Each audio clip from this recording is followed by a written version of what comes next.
परब हसो करब जोर शोर में। ढेर दिन से बड़ा सैया तू तो बंगलोर में। ए सैया सुन तारा, छठ के परब हसो करब जोर शोर में। ढेर दिन से बड़ा सैया तू तो बंगलोर में। जल्दी से घर चली आई हो छठी माई के मनैया। जल्दी से घर चली आई हो छठी माई के मनैया। घटवा पे कोसी भरावैया हो छठी माई के मनैया। घटवा पे कोसी भरावैया हो छठी माई के मनैया।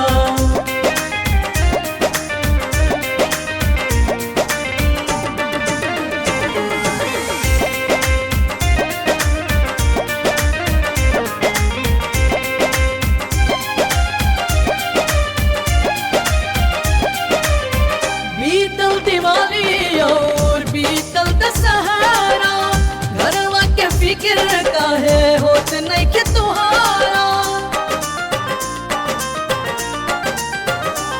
एहो बीतल दिवाली सो बीतल दशहरा, घरवा के फिक्र काहे होत नहीं के तुहारा।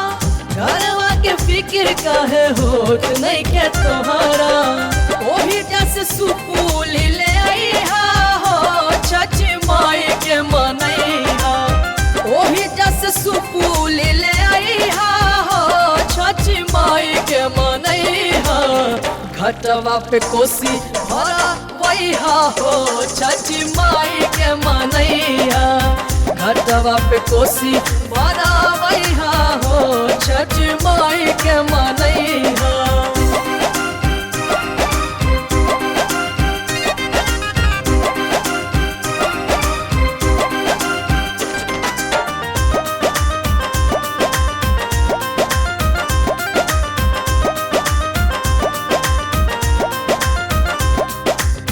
घरवा में कुछ के बात नहीं कमी, छठी माई के कृपा से बनब हम मामी।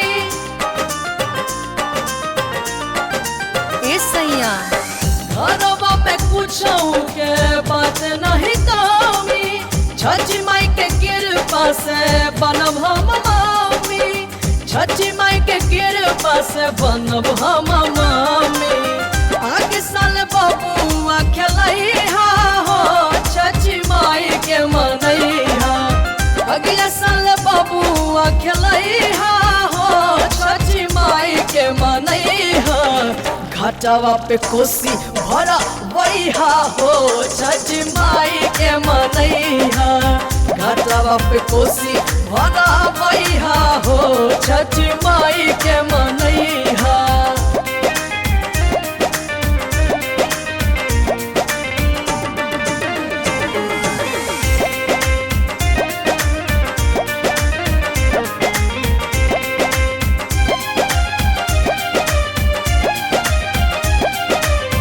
देवरू दामोदर से हम कोसी मंगवानी, लाल पियर झलरी से घाट सजवानी।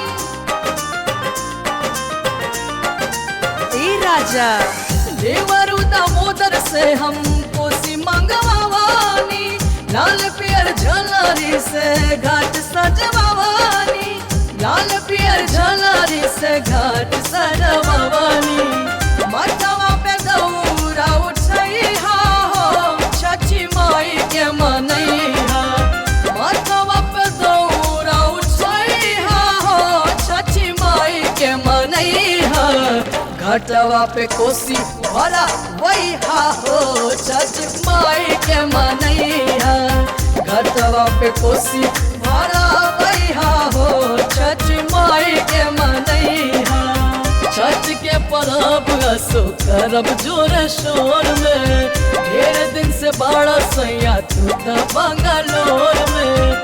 जल्दी से घर चली आई हो छठी माई के मनैया।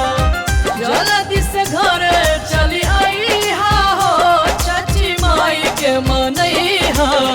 घटवा पे कोसी भरावैहा हो छठी माई के मनैहा। घटवा पे कोसी भरावैहा हो छठी माई के मनैहा।